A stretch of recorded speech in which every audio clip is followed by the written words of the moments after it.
Hello दोस्तों, global affairs में आप सभी का स्वागत है और मैं हूं स्वाभिमान। आज हम डिस्कस करेंगे the killing of Russian nuclear head Igor Kirillov and it's consequences. कल रशिया में वहां के एक न्यूक्लियर हेड और केमिकल वेपन हेड की हत्या कर दी गई और इसकी जिम्मेदारी ली है यूक्रेन ने। ऐसी कोई पुष्ट खबर तो नहीं आई है कि यूक्रेन ने डायरेक्टली इसकी जिम्मेदारी ली है या यूक्रेन इसको डायरेक्टली सेलिब्रेट कर रहा है, लेकिन ये कहा जा रहा है कि अपुष्ट सूत्रों से कि हाँ, रशिया के इस ऑफिसर की डेथ में यूक्रेन का इन्वॉल्वमेंट है।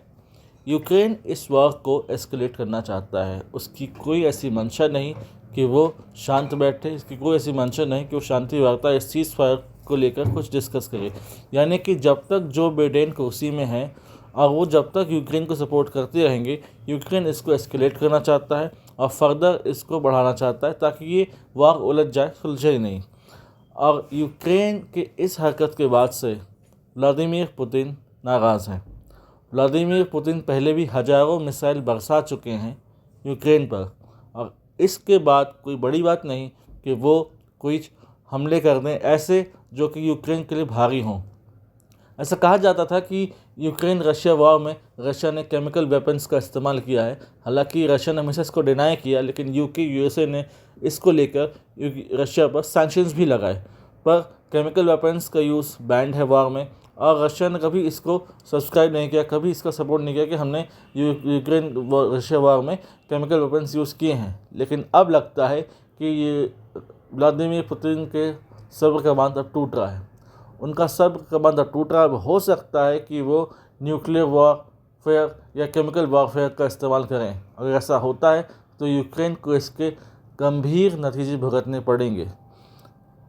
लगता है ज़ेलेंस्की ये तय करके बैठे हैं कि उन्हें एक अपर एज चाहिए और उनको जो समर्थन मिल रहा है नाटो का, उनको समर्थन खुला मिल रहा है जो बाइडेन का, वो उसका फुल इस्तेमाल करना चाहते हैं। क्योंकि उन्हें पता है कि जैसे ही ट्रंप प्रेसिडेंसी संभालेंगे वो इस वॉर को रोकने की पूरी कोशिश करेंगे, वो सीज़ फायर की कोशिश करेंगे, क्योंकि ये उनकी फितरत है। वो जाने जाते हैं वॉर को कंक्लूड करने के लिए, ना कि वॉर को इनिशिएट करने के लिए।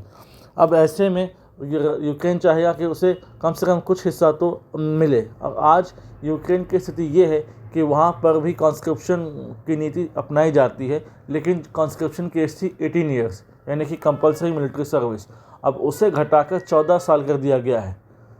कहा जा रहा है ये ऐसी व्यवस्था है जो कभी जर्मनी में, नाज़ी जर्मनी में लागू थी, जहाँ हिटलर ने अपने वॉर एफर्ट्स के लिए, अपने वेस्टर्न इंटरेस्ट के लिए कॉन्स्क्रिप्शन की एज घटा दी थी, जहाँ 14 साल के बच्चों को तक को डाला जाता था मिलिट्री सर्विस में और उनकी मौत हो गई थी।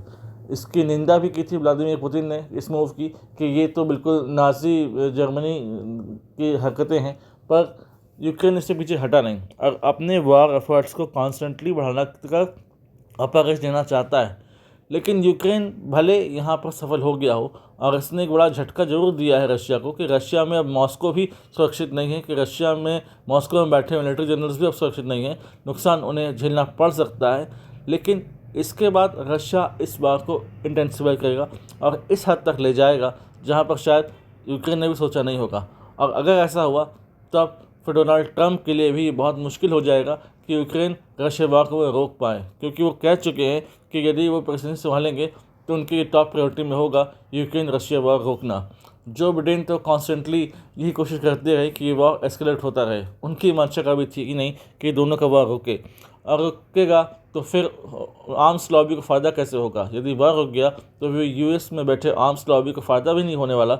इसलिए अपने वेस्टर्न इंटरेस्ट के लिए और आर्म्स लॉबी को फ़ायदा पहुंचाने के लिए ये सब होता रहा, लेकिन अब ये और एस्केलेट होगा और भयानक रूप लेगा। आशा है कि इसके गंभीर परिणाम न भुगतने पड़े रीजन को, और अदरवाइज़ इकोनॉमी दोनों देशों की तबाह हो जाएगी, जनरेशन बर्बाद हो जाएंगे और कई फैमिलीज़ वहाँ पर बिल्कुल डिस्ट्रॉय हो जाएंगी। आशा है कि दोनों देश समझें और इसको डिस्केलेट करने की कोशिश करें और शांति वार्ता पर आएँ।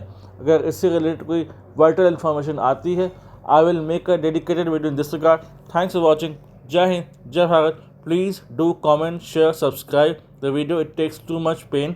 Thank you. जय हिंद, जय भारत।